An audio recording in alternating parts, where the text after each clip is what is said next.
Hello everyone. आप सभी का स्वागत है मेरे channel golden era fan fiction में। उम्मीद है आप सभी को स्टोरी पसंद आ रही होगी। तो मैं हाजिर हूँ आप सभी के लिए हॉरर स्टोरी जिसका नाम है the road that never and. इसका मैं सेकंड पार्ट लेकर हाजिर हूँ। उम्मीद है पहला चैप्टर आप सभी को पसंद आया होगा। अब हम बिना किसी देरी के दूसरे चैप्टर को भी यानी कि दूसरे पार्ट को भी स्टार्ट करते हैं। थोड़ा सा मैं बता देती हूँ। पहले पार्ट में विंग और वांग जी ट्रिप के लिए निकले थे, पर वो एक ही सड़क पर बार बार घूम रहे थे और उन्हें कुछ भी चीज़ें नज़र नहीं आ रही थी। धीरे धीरे उस सड़क पर से बाकी जो सड़क निकल रहे थे वो भी गायब होते जा रहे थे। देन अचानक से उस सड़क के चक्कर काटते हुए वांगजी और विंग को एक टाउन नज़र आता है जहाँ वो लोग रुकते हैं। देन वहाँ सिजुई नाम का एक लड़का उन्हें मिलता है जो उन्हें बताता है तो वो यहाँ आ तो गए हैं अपनी मर्जी से पर जा नहीं सकते। विंग और वांगजी को कुछ समझ में तो नहीं आता, पर वो समझ गए थे कि वो शायद किसी बड़ी मुसीबत में पड़ चुके हैं। वांगजी और विंग वहाँ एक रूम ले लेते हैं। देन वहीं अपनी रात रुकने का फैसला करते हैं। देन रात में बहुत अजीब अजीब सी आवाज़ें आती हैं जिससे वांगजी और विंग पूरी तरीके से डर जाते हैं। तो गाइस, यहाँ पर मैंने फर्स्ट पार्ट को ख़त्म किया था। देन हम यहीं पर से ही सेकंड को स्टार्ट करते हैं। अगर आप सभी को स्टोरी पसंद आ रही है तो ज़रूर लाइक सब्सक्राइब और कमेंट कीजिएगा, और कमेंट करके तो मुझे ज़रूर से बताइएगा कि आप सभी को स्टोरी कैसी लग रही है। चलिए स्टार्ट करते हैं। रात अब और गहरी हो चुकी थी और वो छोटा सा कमरा जो उस कॉलोनी हाउस के एक कोने में था अब और छोटा लग रहा था। लैन वांगजी ने वेवुशान को अपनी बाहों में कसकर जकड़ रखा था, जैसे वो उसे कभी छोड़ना ही नहीं चाहता हो। वहीं वेवुशान की सांसें अभी भी तेज चल रही थी। विंग का सीना लैन वांगजी के सीने से सटा हुआ था।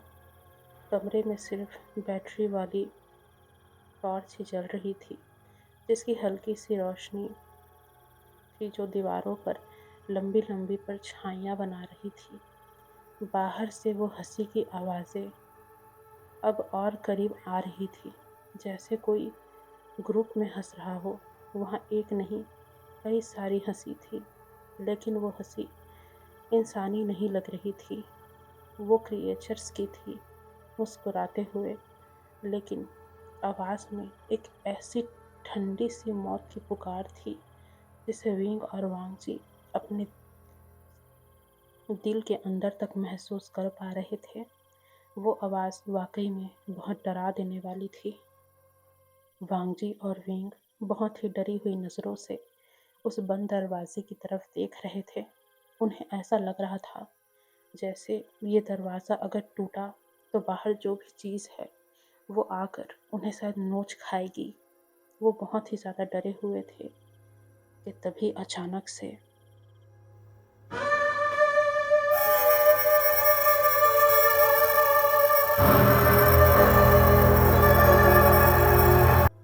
विंग और वांगजी ने सुना कि एक आवाज़ आई जो उसे पुकार रही थी, यानी कि विंग और वांगजी को बुला रही थी।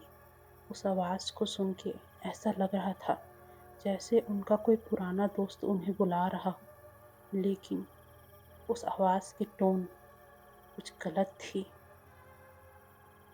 Ring, ring, लैंसा आओ, हम बाहर चलते हैं, बाहर चलते हैं, तुम दोनों का इंतजार हम बाहर चलते हैं, हम तुम दोनों का इंतजार हैं।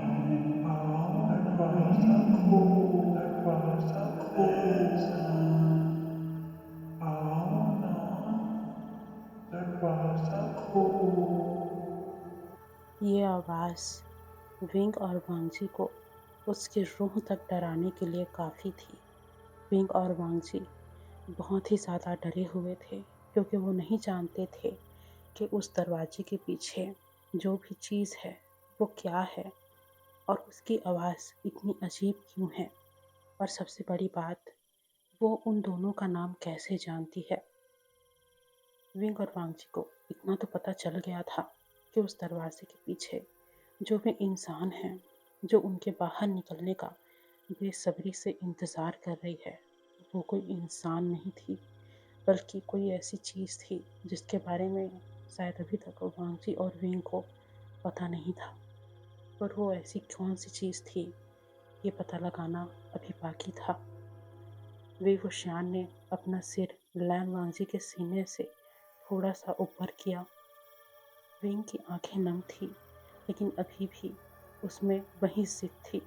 वो अपनी काली हुडी के अंदर से गन निकाल रहा था।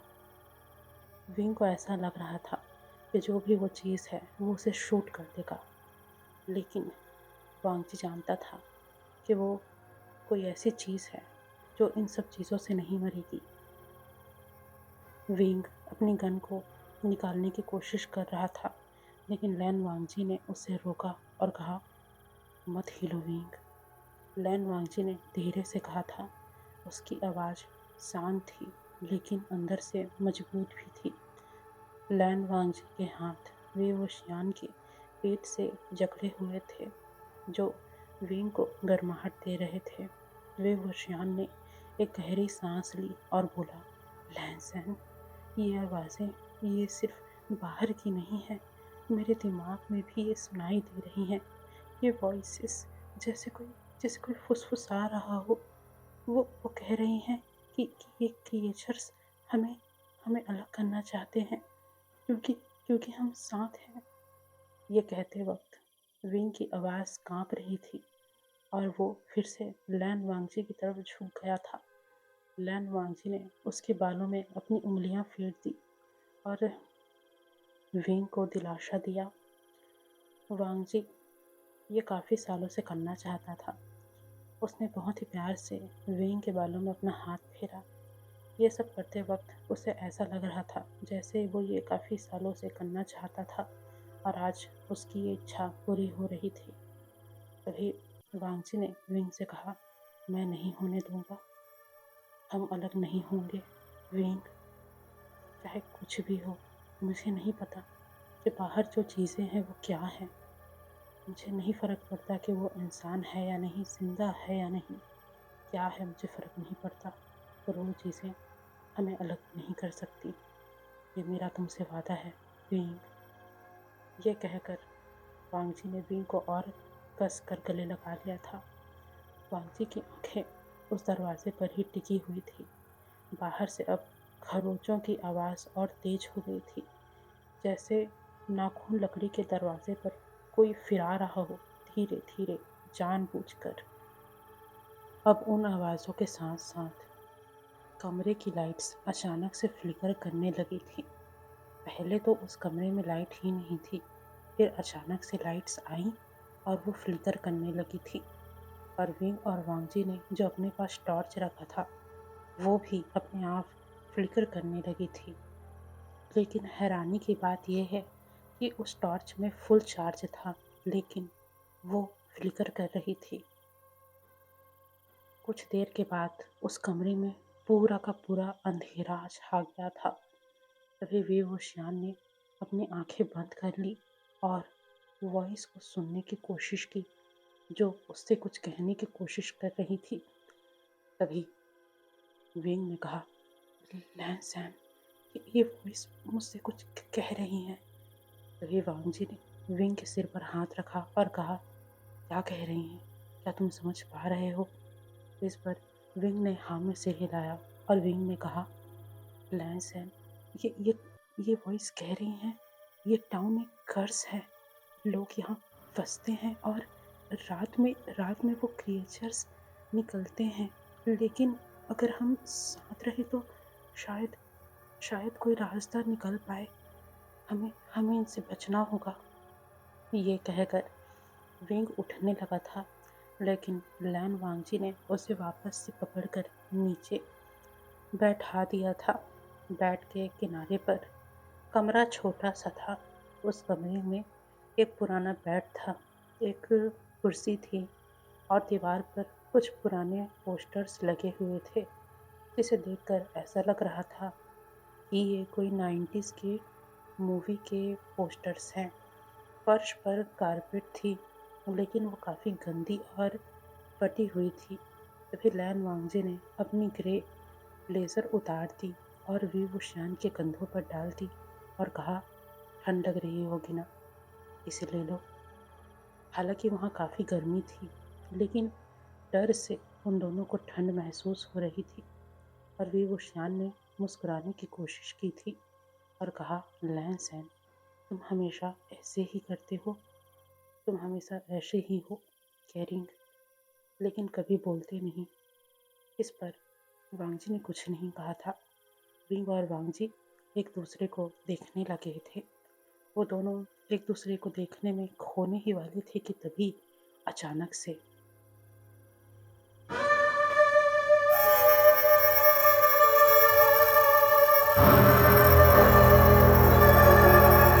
उस दरवाजे पर एक जोर का धक्का लगा, जैसे कोई भारी चीज से उस दरवाजे को मार रहा हो।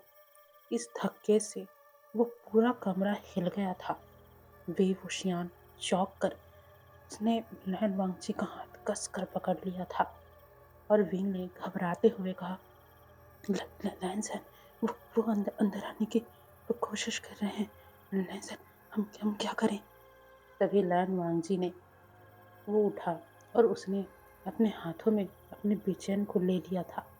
वो तलवार अब ब्लू लाइट में चमक रही थी, जैसे कोई मॉडर्न एलईडी लाइट इफेक्ट हो, लेकिन वो कोई इफेक्ट नहीं था, वो एशियंट एनर्जी थी। वांगजी के फैमिली में ही काफ़ी सालों से एशियंट कल्चर को माना जाता था। कहते थे कि लैन फैमिली के वारिस हमेशा से तलवार रखते आते थे और उनकी किस्मत में जो तलवार होती थी वो खुद उन्हें मिल जाती थी और साथ ही वो उनके शरीर के एनर्जी से जुड़ भी जाती थी। और जैसे जैसे मॉडर्न दुनिया आती गई, इस बातों को यानी कि इन बातों में धूल पड़ती गई। पर वांगजी को तलवार बचपन से ही पसंद थी और किस्मत के अनुसार उसके पास ये तलवार आ गई थी। लेकिन वांगजी खुद इस बात से अनजान था कि ये कोई मामूली तलवार नहीं थी। ये लैन वंशज की तलवार थी, जो हर पीढ़ी दर पीढ़ी एक काबिल इंसान को मिलती है। और वांगजी की काबिलियत के हिसाब से उसे बीचेन ने खुद चुना था, जो उसके शरीर और उसके शक्ति से जुड़ चुकी थी। इसी कारण से वो नॉर्मल तलवार अब ब्लू कलर में चमक रही थी। लेकिन वांगजी और विंग इतने ज़्यादा घबराए हुए थे कि उन दोनों ने उन ब्लू रोशनी पर ध्यान नहीं दिया, क्योंकि उनका पूरा का पूरा फोकस उस आती हुई आवाज़ों पर थी जो उस दरवाजे के बाहर से आ रही थी। वांगजी तलवार को सामने कर कर खड़ा हुआ था और वो धीरे धीरे उस दरवाजे के पास जाकर उस दरवाजे पर कान लगाकर सुनने लगा था। बाहर से अब कई आवाज़ें आ रही थी जो बोल रही थी कि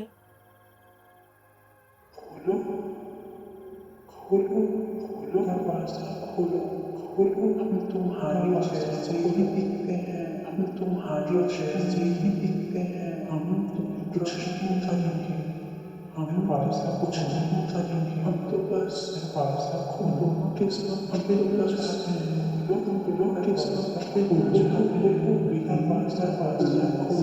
हम तुम्हारी जैसे ही दिखते हैं, दरवाजा खोलो। हम कुछ नहीं करेंगे। दरवाजा खोलो।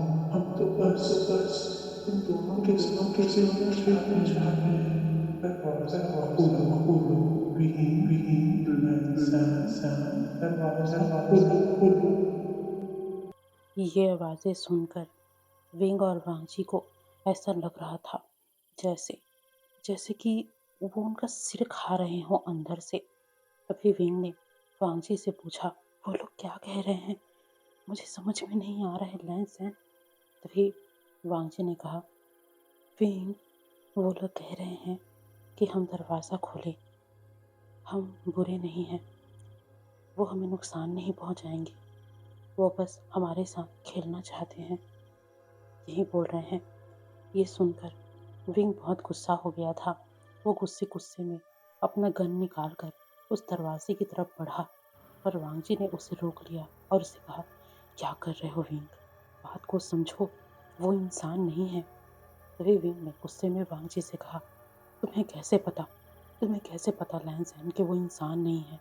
हो सकता है हम हमारे साथ कोई मजाक कर रहा हो, ज़रूरी तो नहीं, आज के टाइम में भूत क्रिएचर्स ये सब नहीं होते हैं। हो सकता है कोई हमारे साथ मजाक कर रहा हो। तभी वांगजी ने विंग के हाथों से उस गन को लिया और कहा, हो सकता है, लेकिन कोई भी मजाक कितनी देर तक तो नहीं चलता। मुझे नहीं लगता कि ये मजाक है। जो भी चीज़ें हैं ये काफ़ी ज़्यादा अजीब हैं। हमें शांति से काम लेना चाहिए।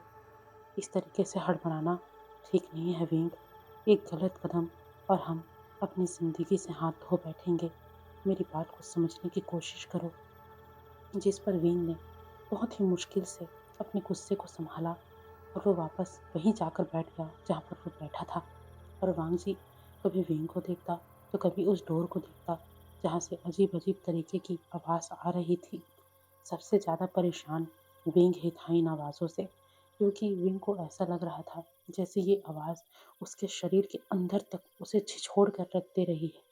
उसे ऐसा लग रहा था जैसे वो इन आवाज़ों को सुन तो पा रहा है, लेकिन उस दरवाजे के पीछे से नहीं, खुद के अंदर से। इसलिए विंग को और भी ज़्यादा घुटन महसूस हो रही थी, जो वो वांगजी को बता नहीं पा रहा था। इसी तरीके से कई घंटे बीत चुके थे। कमरे में अब एकदम साइलेंस था, लेकिन बाहर की आवाज़ें रुक रुक कर हल्की हल्की उस कमरे के अंदर आ रही थी। फिर वुशियान ने लैन वांगजी को अपनी तरफ खींचा और वो दोनों बेड पर बैठ गए। तभी विंग ने कहा, लैन, अगर आज रात हम अगर कुछ हो गया तो मैं कहना चाहता हूँ कि सालों से अ, म- मैं तुम्हें ये शब्द कहकर वो रुक गया था, लेकिन लैन वांगजी की आंखें उस पर टिकी हुई थी।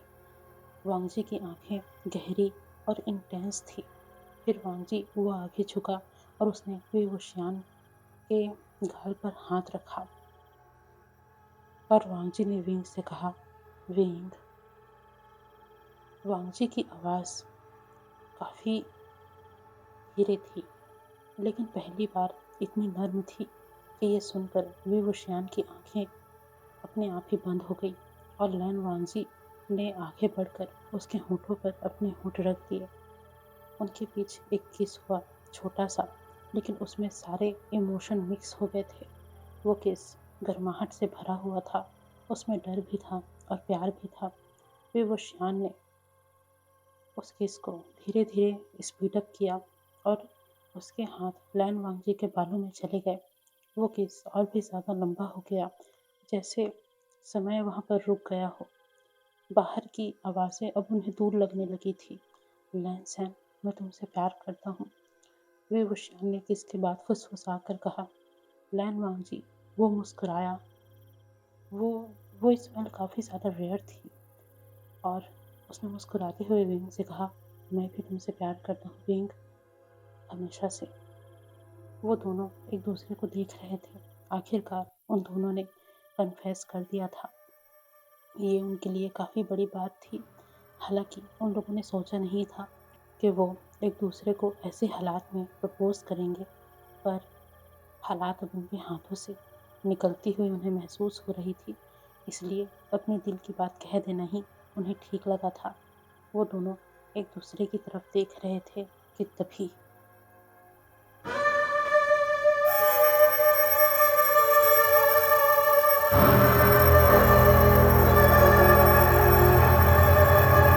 फिर से वो दरवाज़ा हिला और उस दरवाजे पर एक क्रैक की आवाज़ आई, जैसे लकड़ी टूट रही हो। लैन वांगजी उठा। उसने अपनी बेचैन को पकड़ लिया। वो अंदर आ रहे थे। पिंग और वांगची ने जब उसे देखा तो उस उन दोनों के होश उड़ गए। वो कोई इंसान नहीं थे, वो क्रिएचर्स थे। वो उन्होंने इंसानों जैसे कपड़े पहन रखे थे, लेकिन उनका उनका जो शरीर था वो हल्का काले कलर का था, चमकदार काले कलर का। उनकी नसें काली थी, जो ऊपर तक उभरी हुई थी। उनकी आंखें आम इंसानों की जैसी नहीं थी, बड़ी बड़ी गेंद जैसी थी। और उनके मुंह बिल्कुल ऐसे जैसे किसी ने सुई धागे से उनके मुंह को सील दिया हो, और फिर उस सुई धागे से सिले हुए मुंह को अपने दोनों हाथों से पकड़कर फाड़ दिया हो। उनके मुंह से खून निकल रहा था, और उनके हाथ हद से ज़्यादा लंबे, और उनके हाथों में लंबे लंबे नाखून जो बहुत ही ज़्यादा काले थे। और साथ ही उनके उन हाथों से खून भी बह रहा था, बिल्कुल ताज़ा इंसानी खून। ऐसा देखकर लग रहा था कि जैसे वो अभी अभी किसी की अतड़ियाँ फाड़ के आए हैं। विंग और वांगजी ने जब ये सब देखा तो उनकी रूहें कांप गई थी। आखिरकार ये क्या था? ना ही ये इंसान थे, ना ही जानवर थे, ना ही भूत थे, ना ही प्रेत थे। आखिर ये है क्या? ये उन लोगों के लिए बहुत ही ज़्यादा डरा देने वाला चीज़ था। विंग और वांगजी इतना घबरा गए कि विंग तो बेहोश होते होते रह गया। वांगजी ने विंग को संभाला और उसे अपने पीछे किया, और इसी हड़बड़ाहट में उस बेचैन की हल्की सी रोशनी उन क्रिएचर्स पर पड़ गई, जिससे वो क्रिएचर्स जोर शोर से चिल्लाने लगे। उनकी चीखें सुनकर विंग भी होश में आ गया था, और विंग ने वांगजी को कसकर पकड़ लिया था। और वो क्रिएचर्स वो चीख रहे थे। वांगजी को कुछ समझ में नहीं आया। वांगजी ने प्रोटेक्टिवली विंग को अपने पीछे छुपा रखा था, और वो आगे खुद बेचैन को प्रोटेक्टिवली लिए खड़ा हुआ था, ताकि कोई भी उनकी तरफ आए वो उन्हें मार सके। लेकिन अचानक से विंग ने अपना सिर पकड़ लिया। ऐसा लगा जैसे विंग के दिमाग में कुछ आवाज़ें गूंज रही हों। तभी विंग ने वांगजी से चिल्लाकर कहा, वांगजी, वांगजी, मुझे ऐसा लग रहा है जैसे कोई हमें बोल रहा हो कि हम यहाँ से भागे, यहाँ से भागे। आह, जंगल की तरफ चलो, हमें जंगल की तरफ जाना है। चलो, चलो, भागो, भागो, जल्दी निकलो वांगजी। तभी वांगजी ने विंग को पकड़ा और कहा, हम कहाँ जाएंगे? वो इधर ही तो आ रहे हैं। तभी विंग ने कहा, वहां से रास्ता है, वो देखो, हम हमें जाते बन जाएगा, चलो। और फिर विंग ने वांगजी का हाथ पकड़ा, और वो दोनों उस कमरे से किसी तरीके से बाहर निकले। वो क्रिएचर उनकी तरफ मुड़े, लेकिन वो उनकी तरफ आ नहीं पा रहे थे, क्योंकि वांगजी के बेचैन से निकलती हुई नीली रोशनी उन्हें रोक रही थी। जब विंग और वांगजी सीढ़ियों से नीचे उतर रहे थे, तो वांगजी ने विंग को रोका और कहा, तुम किसकी बात सुन रहे हो? हमें कहाँ जाना है? कौन कह रहा है? तभी विंग ने कहा, मुझे नहीं पता, पर मुझे ऐसा लगता है कि कोई क्रिएचर मुझसे बात कर रहा है, और वो हमें बोल रहा है कि हमें भागना है, इस कॉलोनी हाउस से बाहर जाना है, जंगल की तरफ। शायद शायद कोई कोई मदद मिल सके हमें वहाँ। फिलहाल तो हमें यहाँ से निकलना होगा। लैंसैन, चलो, हम निकलते हैं। शायद शायद ये हमारा पीछा करना बंद कर दे। ये सुनकर वांगजी ने विंग का हाथ पकड़ा, और काफी तेजी के साथ वो दोनों उस कॉलोनी हाउस से बाहर निकलने लगे। वो दोनों उस कॉलोनी हाउस के दरवाजे तक पहुंचे, जिसे खोलने के बाद वो लोग बाहर जा सकते थे।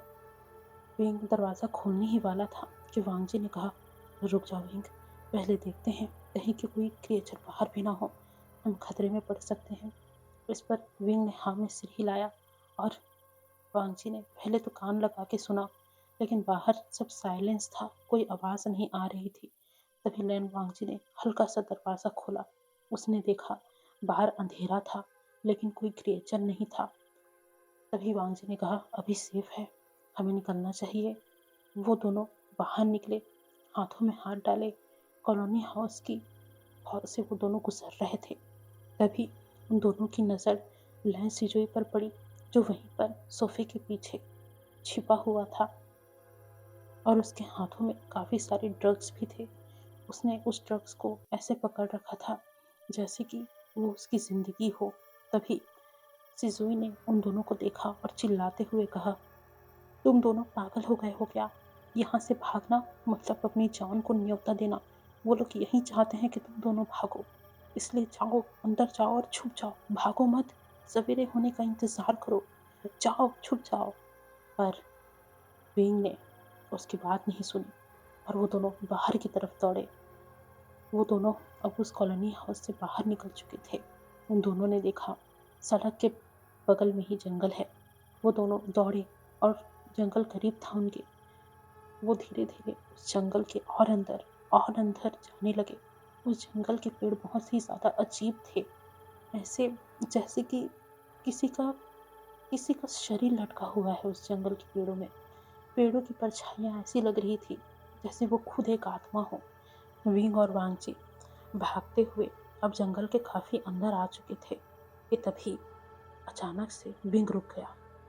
वांगची ने उसे खींचने की कोशिश की, पर वांगची ने देखा कि विंग दूसरी तरफ देख रहा है।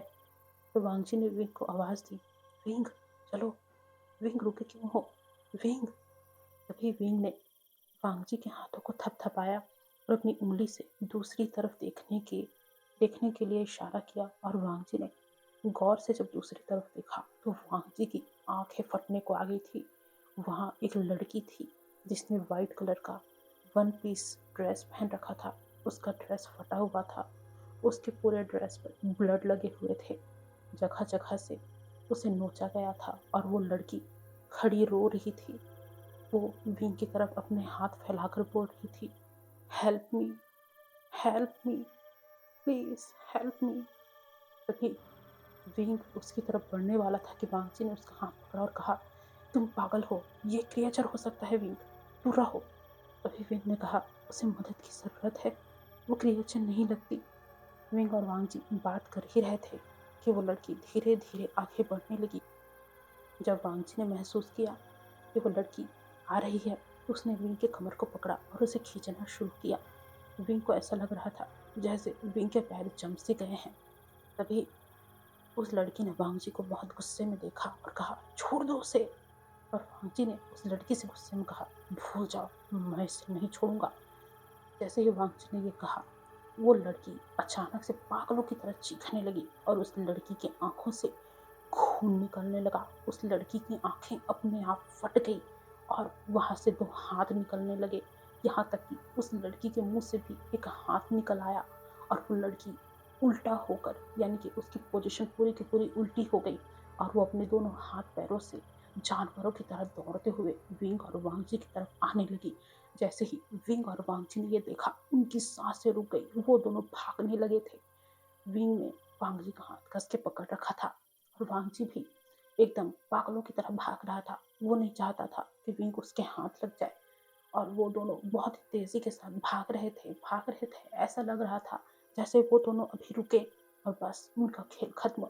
वो लड़की उनके पीछे जानवरों की तरह दौड़ते हुए आ रही थी। जैसे जैसे वो लोग भाग रहे थे, वो दोनों महसूस कर पा रहे थे कि वो लड़की साइज में और बड़ी होती जा रही है, बड़ी होती जा रही है। और साथ ही उसके शरीर से एक अजीब तरीके का ब्लैक लिक्विड निकल रहा था जो विंग और वांगची को मदहोश कर रहा था। ऐसा लग रहा था कि वो दोनों अभी इसी वक्त ही बेहोश हो जाएंगे।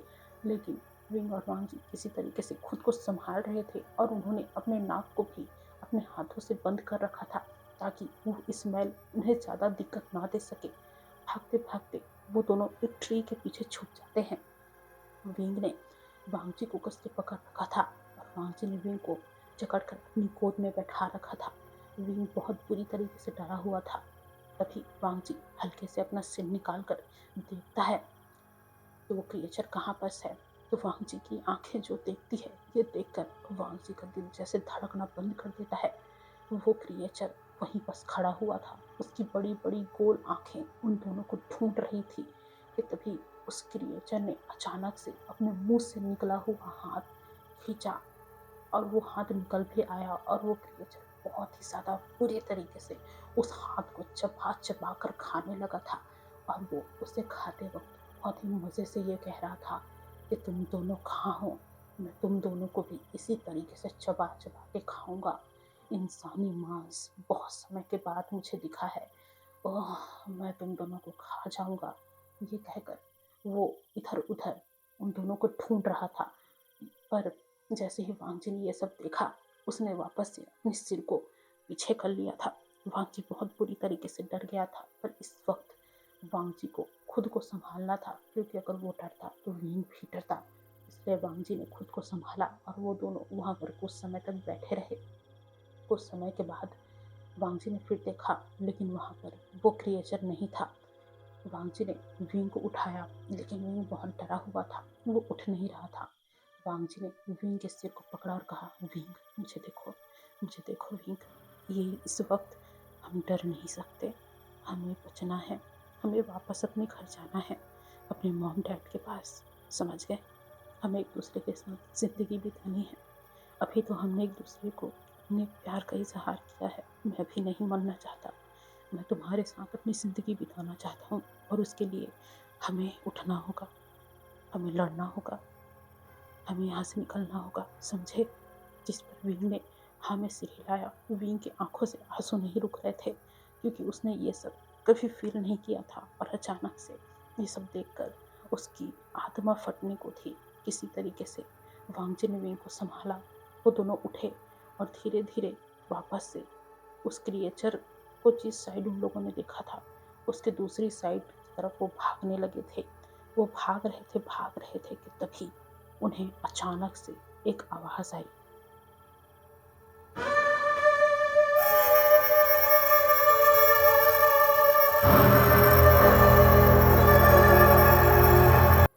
रुको, रात को बाहर मत जाओ, तुम दोनों का निकलना ठीक नहीं है। विंग और वांगजी ने पीछे मुड़कर देखने की हिम्मत नहीं की, और वो दोनों और तेज रफ्तार के साथ जंगल के अंदर चले गए। वो दोनों जंगल में पूरी तरीके से घुस चुके थे। उनकी सांसें तेज थी, लेकिन अचानक वॉइस रुक गई और सामने से एक क्रिएचर निकल के आ गया, मुस्कुराता हुआ, लेकिन उसकी आंखें खाली थी। उसने उन दोनों से कहा, तुम आ गए तुम। हाँ, बहुत इंतजार किया, फिर से इंसानी खून, वो भी ताजा, मजा आएगा। वांगजी ने ये देखा और विंग को अपने पीछे छुपा लिया, और वांगजी ने उस क्रिएचर के सामने अपनी पिजन खड़ी कर दी। लेकिन वो क्रिएचर अकेला नहीं था। धीरे धीरे उसके जैसे हजारों क्रिएचर्स वहां पर आ रहे थे।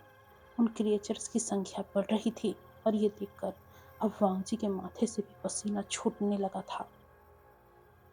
वो क्रिएचर धीरे धीरे उनके पास बढ़ने लगा था कि तभी वांगजी ने बिना कुछ सोचे समझे अपने पीछे से उस पर हमला कर दिया था, और वांगजी की बीजन सीधा उस क्रिएचर के आंखों में जा लगी थी, जिससे उस क्रिएचर का शरीर आग की तरह जलने लगा था। लेकिन उस आग का रंग नीले कलर का था। जब वांगजी ने यह सब देखा तो वो खुद हैरान था, पर उसने जल्दी से अपने बीजन को वापस लिया और विंग को पकड़कर वो दूसरी तरफ भागने लगा था। और वो क्रिएचर वो बहुत ही ज्यादा क्रीपी तरीके से चिल्ला रहा था, और उसका शरीर उस नीली आग में धीरे धीरे बहुत बुरी तरीके से जलता जा रहा था। जंगल का अंधेरा अब चारों तरफ फैल चुका था, जैसे कोई काला पर्दा गिर गया हो। वहीं लैन वांगजी और विभूषण हाथ में हाथ डाले दौड़ रहे थे, लेकिन पेड़ों की जड़ें और झाड़ियां उनके रास्ते में आ रही थी। विभूषण की सांसें तेज चल रही थी। उसकी काली हुडी पर अब, यानी कि उसकी जो काली हुडी थी, वो अब पसीने से भीग चुकी थी, और उन दोनों के पैर वो कीचड़ में फिसल रहे थे। तभी विंग ने कहा, लैंसन रुको, मुझे फिर से कुछ कुछ आवाज़ें सुनाई दे रही हैं। वो आवाज़ें बोल रही हैं कि हमें दाहिने मुड़ना चाहिए। विभूषण ने हाँफते हुए कहा। उसके दिमाग में वो फुसफुसाहट फिर से गूंज रही थी, जैसे कोई पुरानी रेडियो की आवाज़, लेकिन फ्लिकर करती हुई। तभी वांगची ने तुरंत ही अपनी दिशा बदली और अपनी पीछे तलवार को तैयार रखते हुए उसकी ग्रे ब्लेजर अब विभूषण के कंधों पर थी, लेकिन वो खुद सिर्फ एक सफेद शर्ट में था, जो अब गंदी हो चुकी थी। उसकी आंखें जंगल की गहराई में टिकी हुई थी। वांगजी की आंखें शांत थी, लेकिन अलर्ट मोड में थी, जैसे कोई प्रोफेशनल सिक्योरिटी गार्ड जो वांगजी विंग को गार्ड कर रहा हो। बार बार वांगजी विंग को बोल रहा था, सावधान विंग, वो पीछे हैं। वांगजी की आवाज़ धीरे होती, लेकिन उसके आवाज़ में कोई डर नहीं था, सिर्फ फाइट था। ऐसा लग रहा था कि उसके सामने जो भी हो वो उससे फाइट करेगा। और उसे खुद को और विंग को बचा कर रहेगा। पीछे से वो क्रिएचर्स की आवाज़ें आ रही थी, हंसी, लेकिन वो हंसी में अब गुस्सा मिक्स था।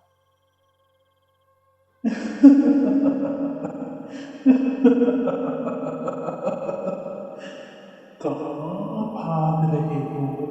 हम तो बस खेलना चाहते हैं और तुम हमारे खिलौने हो। समझे? वापस आओ।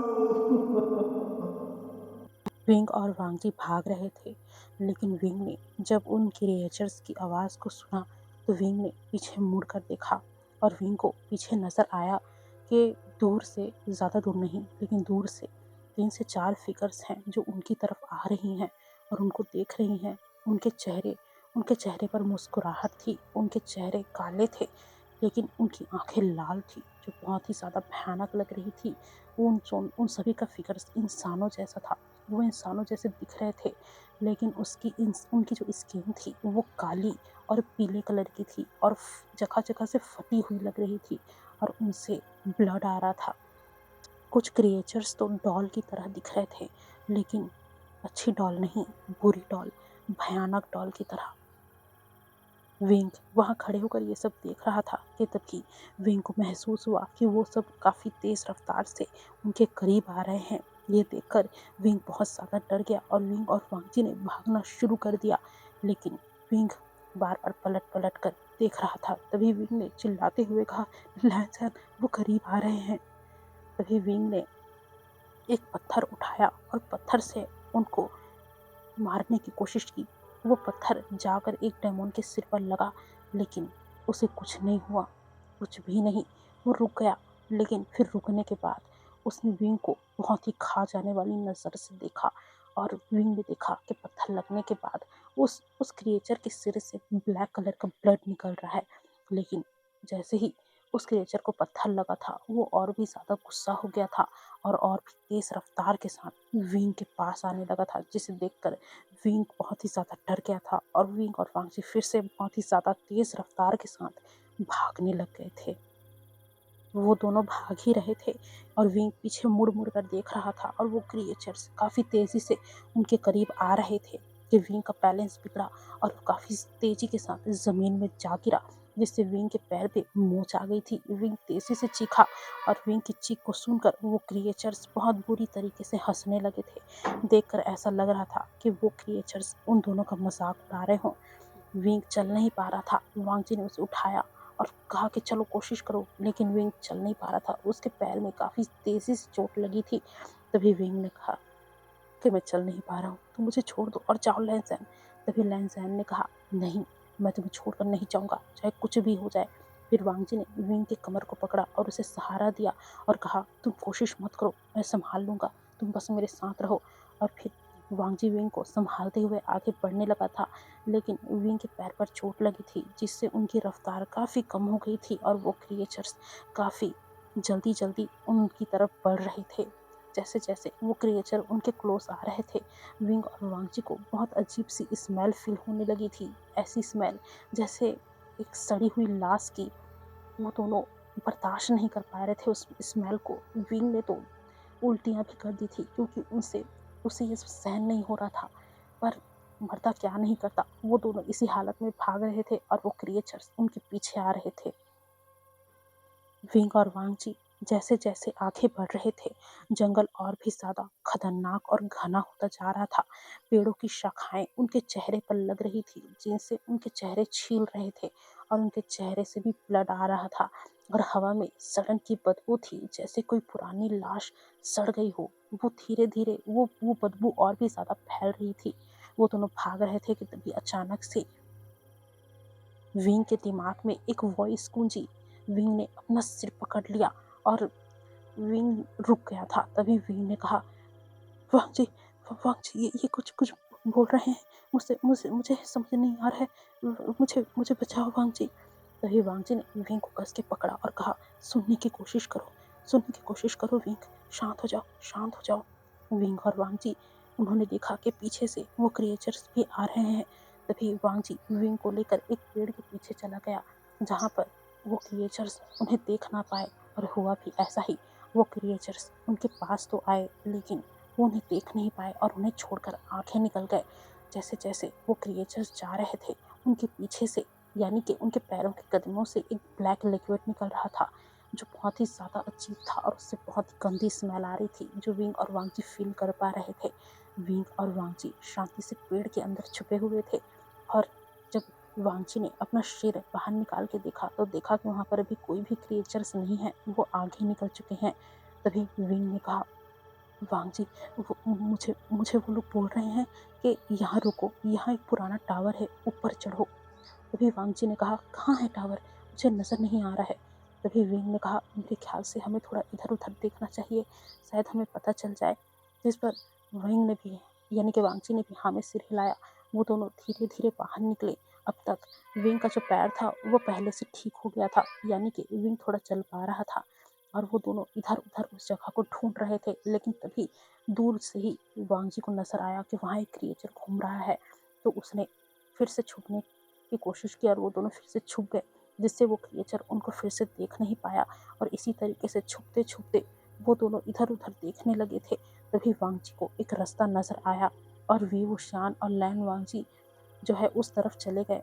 यानी कि वी वुशियान ने इशारे से बताया कि शायद हमें उस तरफ जाना है, दाहिने मुड़ना चाहिए।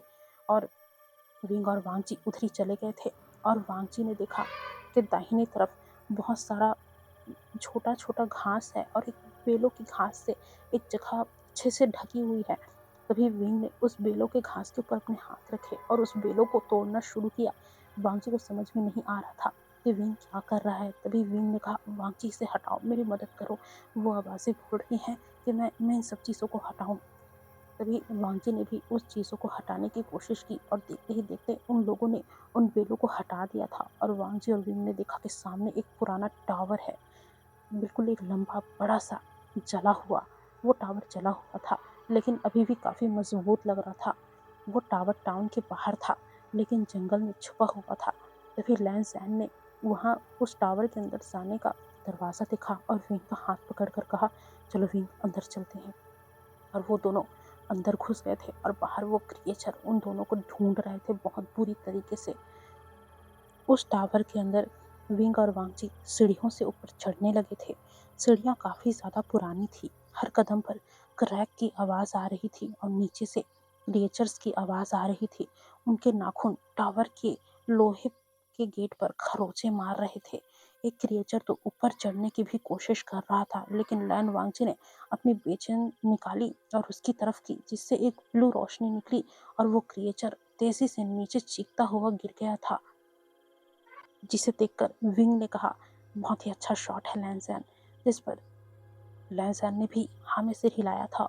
विंग ने हंसने की कोशिश की, लेकिन उसकी सांसें फूल रही थी, क्योंकि वहाँ काफ़ी ज़्यादा सीढ़ियाँ थी। लेकिन उन दोनों ने कोशिश करना बंद नहीं किया, वो दोनों फिर भी ऊपर गए, और अब वो दोनों ऊपर पहुँच गए थे।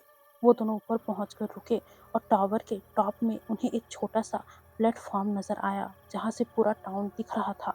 घरों में लाइट्स जल रही थी, कॉलोनी हाउस भी वहाँ से दिख रहा था, और जंगल का वो अंतहीन फैलाव, यानी कि दूर दूर तक बस जंगल ही जंगल था, और कुछ भी उन्हें नजर नहीं आ रहा था। तभी विंग ने रोते हुए कहा, लैंसन, क्या हम इस नर्क में फंस चुके हैं?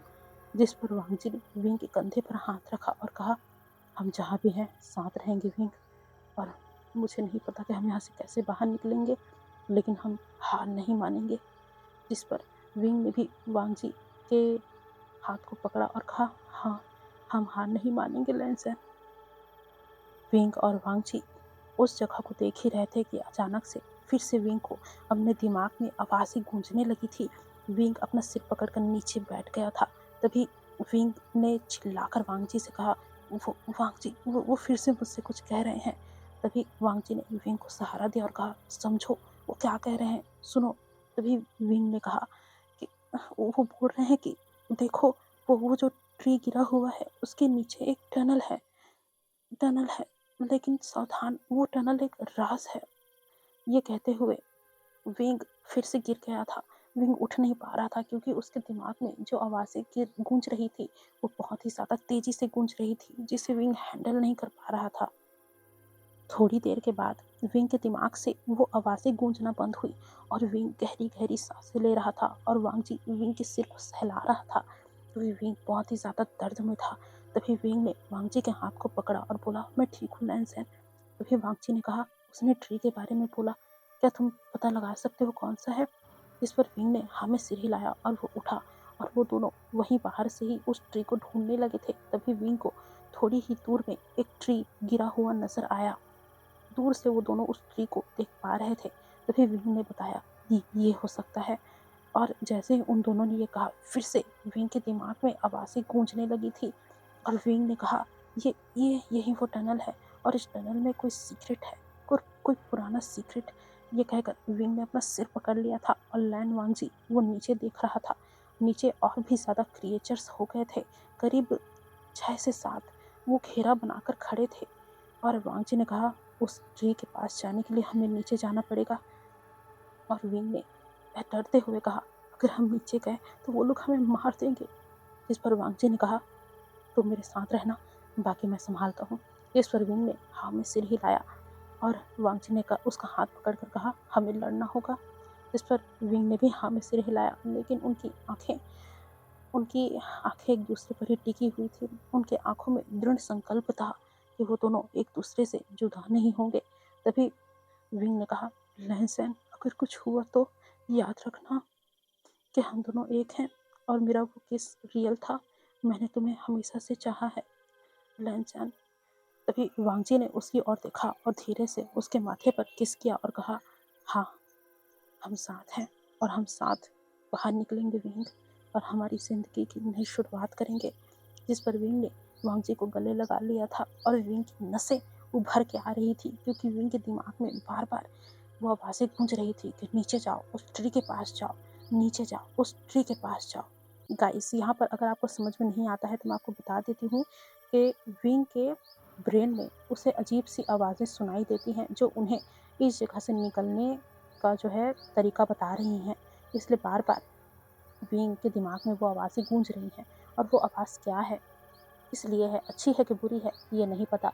बस विंग और वांगजी को इतना समझ में आया है कि विंग के दिमाग में जो आवाज़ें गूंज रही हैं वो उन्हें शायद इन सब चीज़ों से बचने का रास्ता दिखा रही हैं, जिसे विंग और वांगजी फॉलो कर रहे हैं। तो उम्मीद है आप लोगों को ये समझ में आ गया होगा। चलिए आगे बढ़ते हैं।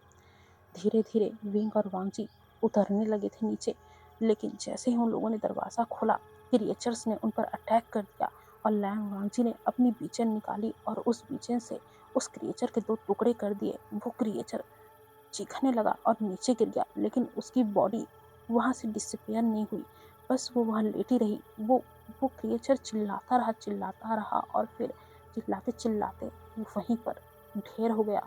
वो उसका शरीर बिल्कुल इंसानों की तरह था, बस भयानक था, और वो वहीं पर लेटा रह गया। उसकी आवाज़ें बंद हो गई। तभी विंग ने वांगजी को पकड़ा और कहा, ये तो बिल्कुल इंसानों की तरह है, ये डिसअपियर भी नहीं हुए। जिस पर वांगजी ने हाँ में सिर हिलाया और आगे बढ़ने के लिए कहा, और विंग धीरे धीरे वांगजी के हाथों को पकड़कर आगे बढ़ रहा था। और जैसे जैसे क्रिएचर उनके सामने आ रहे थे, वांगजी उन्हें मारता जा रहा था और वांगजी के बेचैन से वो जो ब्लू रोशनी थी वो और भी ज़्यादा स्ट्रांगली निकल रही थी, जो उन क्रिएचर्स को हराने में उन दोनों की मदद कर रही थी। वांगजी और विंग जैसे ही और आगे बढ़ने लगे, उन्होंने देखा कि काफ़ी ज़्यादा संख्या में और भी ज़्यादा क्रिएचर्स आ रहे हैं, जिसे देखकर वांगजी पीछे हटने लगा और उसने विंग से कहा, विंग, ये हमसे अकेले नहीं संभलेगा, वापस अंदर चलो। और वो दोनों वापस से टावर के अंदर चले गए थे और वो क्रिएचर्स उनकी तरफ आ रहे थे। लेकिन जैसे ही विंग और वांगजी अंदर जाने लगे, उन्हें 2 लोगों की आवाज़ सुनाई दी। विंग और वांगजी ने जब मुड़ कर देखा तो वहाँ 2 आदमी खड़े हुए थे। एक को तो वो दोनों जानते थे, जो कि सिजुई था, और दूसरा उनको याद नहीं, लेकिन उसने इस इंसान की आवाज़ सुनी थी उस रात जब उस इंसान ने कहा था जंगल में कि आंखें मत जाओ। तभी वांगजी ने विंग को पीछे किया और कहा, चले जाओ यहाँ से, कौन हो तुम दोनों? जिस पर जो दूसरा लड़का था उसने कहा, घबराओ नहीं, हम भी यहाँ पर फंसे हुए हैं। मेरा नाम जियांग चैंग है और इसको तो तुम जानते ही हो, ये सिजुई है, मैं यहाँ का लीडर हूँ। हमारी बातों को समझो, हम भी यहाँ पर काफ़ी समय से फंसे हुए हैं, हम तुम्हारी मदद करेंगे। जिस पर वांगजी यकीन तो नहीं कर रहा था, पर विंग ने वांगजी को समझाया कि हमें यकीन करना चाहिए, ये भी इंसान है। जिस पर वांगजी ने हाँ में सिर हिलाया क्योंकि वांगजी यहाँ आकर किसी पर भी यकीन कर नहीं पा रहा था कि सामने खड़ा हुआ इंसान जिंदा है भी या नहीं है, या फिर कोई क्रिएचर है। लेकिन विंग ने यकीन दिलाया और वांगजी से कहा कि हमें यकीन करना चाहिए। विंग की बातों को सुनकर वांगजी ने यांग चैन से कहा, ठीक है, हम तुम पर यकीन करते हैं। लेकिन उन दोनों ने देखा, यानी कि उन चारों ने देखा कि वो जो क्रिएचर्स थे वो और भी ज़्यादा तेज़ी से उनकी तरफ बढ़ रहे थे और चिल्ला रहे थे, जिस पर जियांग चैंग ने विंग और वांगजी को अंदर धक्का दिया और साथ ही सिजुई और जियांग चैंग खुद भी उस टनल के अंदर चले गए थे, यानी कि टावर के अंदर चले गए थे, और उन्होंने दरवाज़ा बंद कर लिया था और वो क्रिएचर्स उस दरवाजे को बहुत ही ज़्यादा तेज़ी से पीट रहे थे। तभी जियांग चैंग ने कहा, घबराओ नहीं, हमें यहाँ थोड़ी देर रुकना चाहिए। जैसे ही क्रिएचर्स कम होंगे हम लोग बाहर जाएंगे और हम जल्दी से ही कॉलोनी हाउस पहुँच जाएंगे। जिस पर वांगजी ने चीखते हुए कहा, हम कॉलोनी हाउस नहीं जाएंगे। जिस पर जियांग चैंग ने कहा, तुम अगर नहीं जाओगे तो क्या यहाँ मरोगे। जिस पर विंग ने कहा, दरअसल मुझे आवाज़ें सुनाई देती हैं और मुझे ऐसा लगता है कि वो हमारी मदद करेंगे। जिस पर जियांग चैंग ने हैरानी से विंग को देखा और उससे पूछा, तुम्हारे कहने का क्या मतलब है। और विंग ने बताया कि उसके साथ क्या क्या हो रहा है, और अभी तक जब भी उन्होंने उस वॉइस को फॉलो किया है वो बचे हैं। जिस पर जियांग चैंग पहले हैरान था, उसे यकीन नहीं आया कि वो क्या सुन रहा है, और उसने सिजुई की तरफ देखा और सिजुई से कहा, तुम्हें क्या लगता है। जिस पर सिजुई ने कहा, यह कुछ भी हो सकता है, तो इसलिए हम श्योर नहीं हैं कि इन्हें जो आवाज़ आ रही है वो असली है या नहीं। तभी विंग ने कहा, मैं सच कह रहा हूँ, इस आवाज़ के कारण हम कई बार बचे हैं। जिस पर वांगजी ने भी हाँ में सिर हिलाया और बोला कि वो हमें एक ट्री के पास लेके जाना चाहती है और वो बोल रही थी कि वहाँ कोई सीक्रेट है, तो हमें शायद देखना चाहिए, शायद हम बाहर निकल जाएं। जिस पर जियांग चैंग ने ना में सिर हिलाते हुए कहा, देखो, मैं समझ रहा हूँ कि हम यहाँ फंसे हुए हैं, लेकिन मैं इतना बेवकूफ़ नहीं हूँ जो किसी भी आवाज़ के बोलने पर मैं कहीं भी चला जाऊँ, समझे। यहाँ पर कदम कदम पर जान का खतरा है, और तुम्हें क्या लगता है, तुम जो कल परसों ही आए हुए हो, तुम जो बोलोगे हम तुम्हारी बात मान लेंगे। इस बात को सुनकर वांगजी को बहुत गुस्सा आया और उसने जियांग चैंग का कॉलर पकड़ लिया और बोला, तो तुम क्या चाहते हो, तुम यहाँ मरना चाहते हो, हाँ। जिस पर जियांग चैंग ने वांगजी को धक्का दिया और बोला, देखो, मेरी बात को ध्यान से समझो, यहाँ बहुत कुछ हो रहा है और यहाँ हर चीज़ नेगेटिव है, तो हमें यकीन नहीं है कि जो वॉइस तुम्हारी ये जो भी है, विंग नाम है मेरा, विंग ने चिल्ला कर कहा। और जियांग चैंग ने कहा, हाँ विंग, तुम्हारा नाम विंग है, ठीक है। तो देखो विंग, तुम जो बोल रहे हो तो तुम्हारे ब्रेन में आवाज़ें गूंजती हैं, मैं कैसे यकीन करूँ, हाँ, कैसे यकीन करूँ, तुम्हें बताओ। जिस पर विंग ने बोला, तुम्हें यकीन करना है तो करो, नहीं तो मैं कुछ नहीं समझ सकता। जिस पर जियांग चैंग ने कहा, तुम्हारे पास कोई सबूत है जिससे हम यकीन कर पाए। और सिजुई ने कहा, हाँ, तुम्हारे पास कोई सबूत तो होगा ना जिससे हम तुम पर यकीन कर पाए। जिस पर विंग थोड़ी देर के लिए तो चुप रहा, फिर उसके बाद विंग ने कहा, ये टावर, क्या आप लोगों को पता था कि यहाँ एक टावर है। जिस पर जियांग चैंग ने मना कर दिया, उसने कहा, नहीं, मैं यहाँ सालों से फंसा हुआ हूँ, लेकिन मुझे इस टावर के बारे में पता नहीं था, हम यहाँ पर तुम दोनों का पीछा करते हुए आए हैं। जिस पर विंग ने कहा कि इस टावर के बारे में मुझे उस वॉइस ने बताया और इसी के कारण हमारी जान बची हुई है और हम लोग अभी तक जिंदा हैं। जिस पर वांगजी ने भी हाँ में सिर हिलाया। अब इस बात पर विंग और वांगजी चुप तो थे, लेकिन जियांग चैंग और सिजुई वो दोनों सोच रहे थे, क्या सच में ये सब सही है। जब जियांग चैंग और सिजुई सोच रहे थे, तभी विंग ने कहा, आखिरकार ये जगह ऐसी है जहाँ से बचना बहुत मुश्किल है, अगर मरना ही लिखा है तो क्यों ना कोशिश करके मरे। जिस पर जियांग चैंग और सिजुई वो विंग को देखने लगे थे और काफ़ी सोचने के बाद उन दोनों ने हाँ में सिर हिला दिया था। और फिर चैंग ने आइडिया बनाया, उसने बोला कि थोड़ा इन क्रिएचर्स को शांत होने दो, फिर उसके बाद तुम दोनों बाहर निकलना और मैं और सिजुई तुम दोनों को खबर देंगे, ताकि हम चारों सही सलामत जो है कॉलोनी हाउस तक पहुंच सके। वही विंग बोलता है, लेकिन हमें कॉलोनी हाउस नहीं जाना है, हमें उस ट्री को ढूंढना होगा। इस पर चैंग बोलता है, मेरी बात को समझने की कोशिश करो विंग, इस वक्त हम उस ट्री के बारे में कुछ भी नहीं जानते। मैं मानता हूँ तुम्हें कुछ वॉइस सुनाई दी, ठीक है, मैं यकीन भी करता हूँ, लेकिन इस वक्त हम बहुत बुरी तरीके से खतरे में हैं और हम अभी ट्री को ढूंढने नहीं जा सकते, क्योंकि हमारे चारों तरफ क्रिएचर्स घूम रहे हैं। और तुम बोल रहे हो कि हम इस खतरे में, जहाँ हम ना जाने कितने सारे मॉन्स्टर्स के बीच फंसे हुए हैं, वहाँ हम एक ट्री ढूंढे, सच में। हाँ, इसलिए मेरी बात मानो, पहले हम कॉलोनी हाउस चलते हैं, फिर उसके बाद इस ट्री के बारे में आराम से सोचेंगे, देन बात करेंगे, फिर हम टाइम देखकर जब वो क्रिएचर्स ज़्यादा ना हो उसे ढूंढने के लिए जाएंगे। मेरी बात को समझो। ये कहकर चैंग विंग की तरफ देखता है। चैंग की बात वांगजी को सही लग रही थी, इसलिए वो विंग के कंधे पर हाथ रखता है और बोलता है, विंग ये ठीक कह रहा है, हमें इसकी बात माननी चाहिए। इस वक्त हम उस ट्री को नहीं ढूंढ सकते क्योंकि क्रिएचर्स हमारे पीछे पड़े हुए हैं और अगर हम उनके हाथ लग गए तो हमारा बचना इम्पॉसिबल है। इसलिए हम पहले कॉलोनी हाउस ही चलते हैं, फिर उसके बाद इस ट्री के लिए बाद में आ जाएंगे। जिस पर विंग ना चाहते हुए भी हाँ में सिर हिलाता है क्योंकि वो इस ट्री को अभी ढूंढना चाहता था। विंग इस दुनिया से बाहर निकलना चाहता था जहाँ वो ना चाहते हुए भी फंस चुका था, पर ये वक्त मनमानी करने का नहीं था, इसलिए विंग ने भी हाँ में सिर हिला दिया था। ये देखकर चैंग ने भी गहरी सांस ली थी और कहा था कि भाई अच्छा हुआ कि ये मान गया। अब चैंग दरवाजे के पास कान लगाकर सुनता है कि वो क्रिएचर्स हैं या नहीं, तो बाहर से उस क्रिएचर्स के चिल्लाने की आवाज़ आ रही थी। वो क्रिएचर्स काफ़ी खूंखार तरीके से चिल्ला रहे थे। ऐसा लग रहा था कि वो बहुत ही ज़्यादा इनपेशेंटली उन लोगों का इंतज़ार कर रहे हैं कि कब वो इंसान हमारे पास आएँ और वो उनको टुकड़े टुकड़े करके खा जाएं। लेकिन चैंग जानता था कि लड़ेंगे नहीं तो मरेंगे, क्योंकि वो यहाँ इस टावर में ज़्यादा समय तक नहीं रुक सकते थे।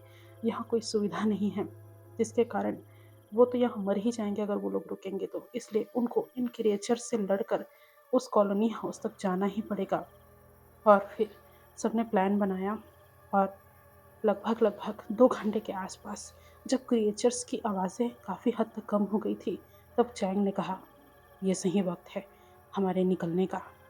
चैंग की बात सुनकर विंग और वांगी थोड़े घबरा गए थे, पर उन दोनों ने भी हमें सिर हिलाया और सिजुई ने भी हमें सिर हिलाया। अब चैंग बोलता है कि मैं दरवाज़ा खोलूँगा, देन मैं और सिजुई आगे रहकर फायर करेंगे और तुम सब भागो, यानी कि विंग और वांगजी भागना, हम दोनों तुम्हें कवर करेंगे, देन तुम दोनों रास्ता ढूंढना। जिस पर विंग और वांगजी भी हमें सिर हिलाते हैं। फिर चैंग दरवाजे के पास आता है और 1 2 3 करके गिनता है, फिर ज़ोर से चिल्लाकर दरवाज़ा खोलता है। चैंग की आवाज़ को सुनकर क्रिएचर उसकी तरफ अट्रैक्ट होते हैं और उसके पास आने लगते हैं, तो चैंग बहुत ही ज़ोर से अपने राइफ़ल को चिल्लाकर फायर कर देता है, जिससे सारे क्रिएचर्स भागने लगते हैं क्योंकि उन्हें राइफ़ल से डर लगता था। और फिर जैसे ही वो क्रिएचर्स दूर भागते हैं, चैंग इशारा करता है कि नीचे उतरो, और फिर सुजुई, वांगजी और विंग टावर से नीचे उतरने लगते हैं और वो जंगल की तरफ भागने लगते हैं। लेकिन कुछ क्रिएचर्स उनके पीछे पड़ गए थे, जिसे चैंग और सिजुई हैंडल कर रहे थे क्योंकि अभी इस वक्त उन दोनों के पास ही राइफल थी और वो तीनों भाग यानी कि वो चारों भाग रहे थे।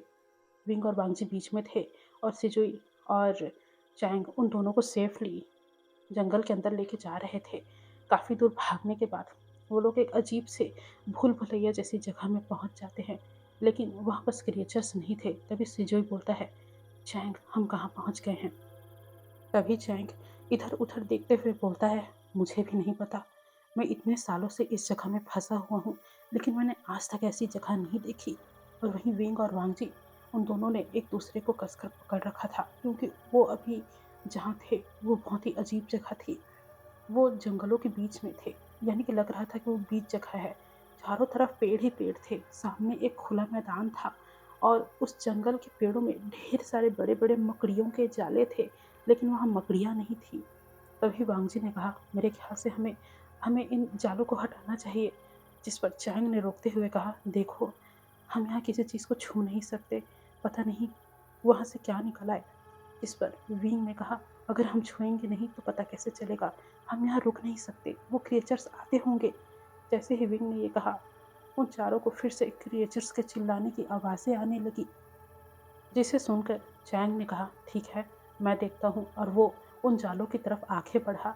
चैंग ने उसे हाथ से तो नहीं छुआ, लेकिन अपने राइफल से हटाने की कोशिश की, लेकिन जैसे ही चैंग ने उसे हटाने की कोशिश की, वो मकड़ियों का जाला अपने आप और ज़्यादा बड़ा होने लगा, यानी कि फैलने लगा था।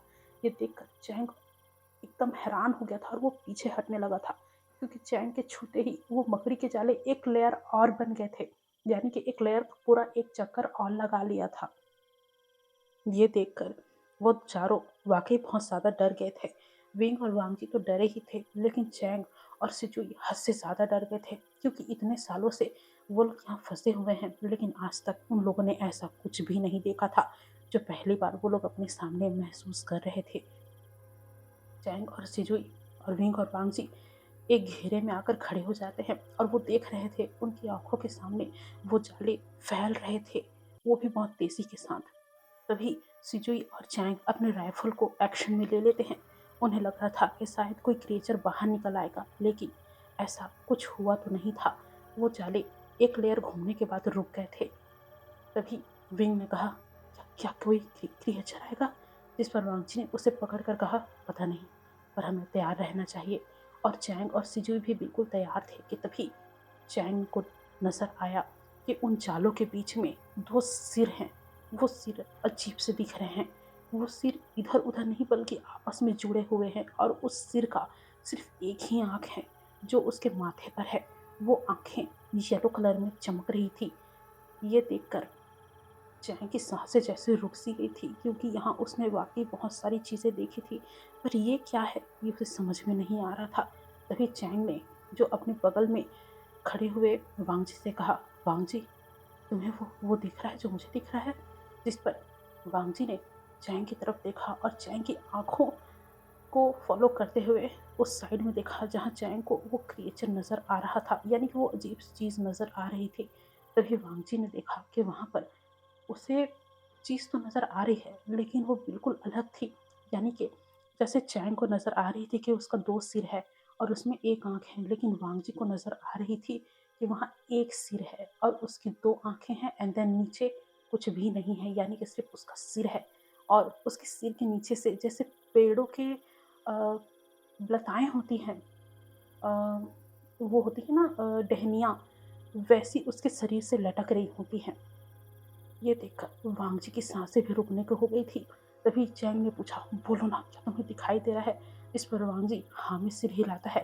तभी सिजुई चैंग को थपथपाते हुए बोलता है, चैंग, उधर देखो, चैंग। तभी चैंग दूसरी तरफ देखता है, लेकिन चैंग को तो वह कुछ भी नजर नहीं आ रहा था। लेकिन सिजुई को जो नजर आ रहा था वो वाकई बहुत भयानक था। सिजुई को नजर आ रहा था कि वहाँ एक डॉग है, लेकिन वो डॉग हाथी जितना बड़ा है और उस डॉग के तीन सर हैं, लेकिन उस डॉग का मुंह नहीं है। यानी कि उसका पूरा सर पैक है, सर है लेकिन मुंह नहीं है, और आंखें तीन हैं, यानी कि एक एक सिर पे एक एक आंख है जो कि बहुत ज़्यादा बड़ी है, और उन आंखों से एक ब्लैक कलर का लिक्विड निकल रहा है। ये देखा सिजुई ने, एंड देन विंग। विंग बहुत हैरान था, क्योंकि विंग कुछ बोल नहीं पा रहा था। विंग देख रहा था कि उसे उन मकड़ियों के जालों के पीछे से एक लड़की नजर आ रही है झांकती हुई। उस लड़की ने वाइट फटे हुए कपड़े पहन रखे हैं, यानी कि वाइट कलर का वन पीस पहन रखा है जो फटे हुए हैं। दैन उस लड़की के जो दांत हैं वो बहुत ही ज़्यादा नुकीले हैं, जो उसके लिप्स से और भी ज़्यादा आगे निकल के आ रहे हैं। यानी कि उस लड़की का जो जो सारे दांत हैं वो एकदम नुकीले हैं और वो बाहर निकले हुए हैं। फिंगर जितने बड़े बड़े उस लड़की के दांत हैं, और उस लड़की की आंखें बंद है, यानी कि उस लड़की की आंखें हैं ही नहीं। उसकी स्किन पूरी पैक है आंखों के पास से, और उसके सिर के पास एक बड़ा सा छेद है जहाँ से ब्लड निकल के आ रहा है। वो चारों उन सभी चीज़ों को देख रहे थे, लेकिन चारों को अलग अलग चीज़ें नजर आ रही हैं। तभी सिजुई बोलता है, ये डॉग हमारे पास आ जाएगा। तभी चैंग बोलता है, डॉग डॉग कहाँ है? मुझे तो वो अजीब सी चीज़ें नजर आ रही हैं। तभी वांगजी बोलता है, लेकिन वो ट्री है क्या, या इंसान है या क्रिएचर है? तभी विंग बोलता है, वो लेडी बहुत अजीब है।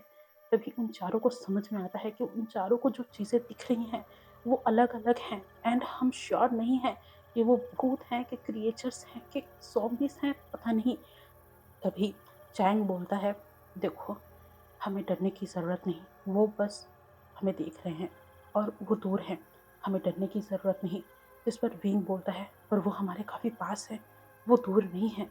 जिस चीज़ों को हमारी आंखें देख पा रही हैं वो दूर नहीं, वो पास ही कहलाता है।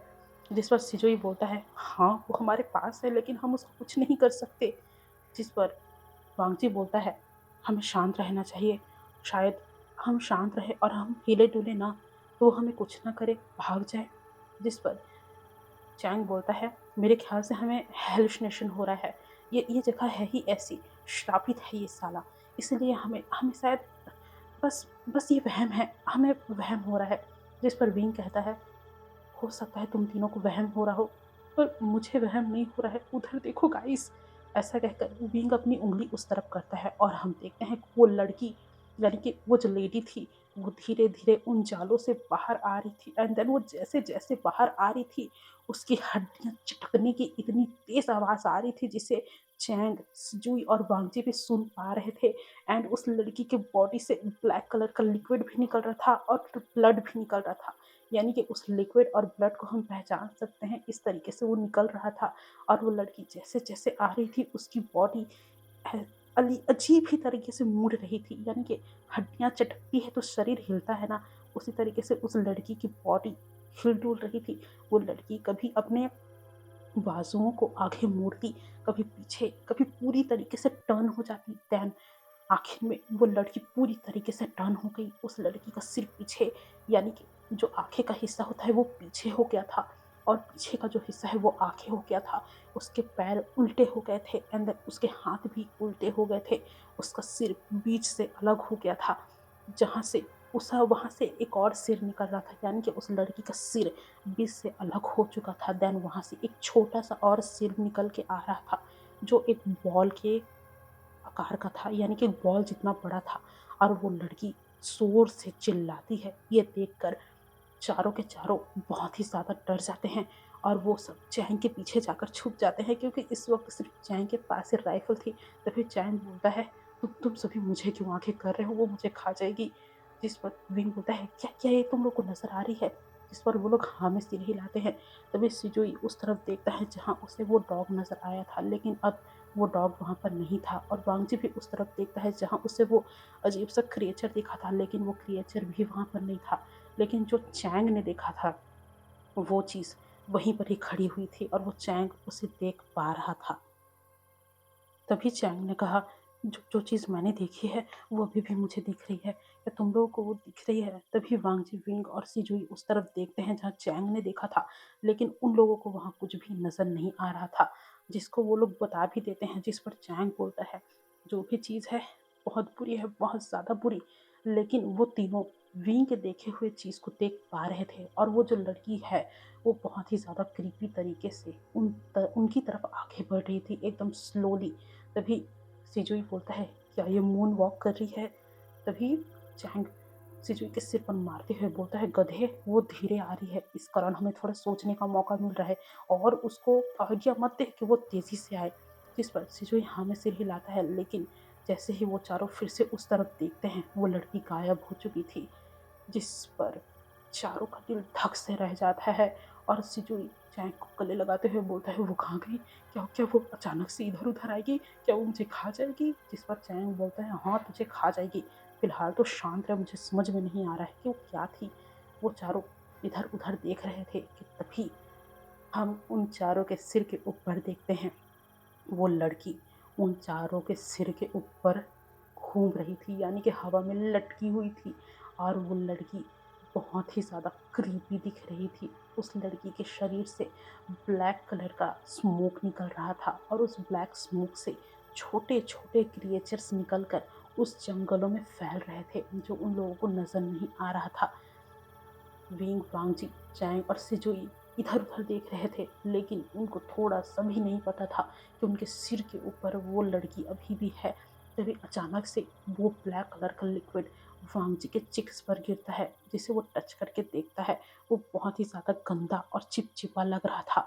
और फिर वांगजी उस ब्लैक लिक्विड को देखते हुए ऊपर देखता है, तो उसे वो लड़की ऊपर नजर आती है, जो उसे बहुत ही ज़्यादा क्रीपी स्माइल के साथ देख रही थी। जिसे देखकर वांगजी जोर से चिल्लाता है और बोलता है, वो ऊपर है।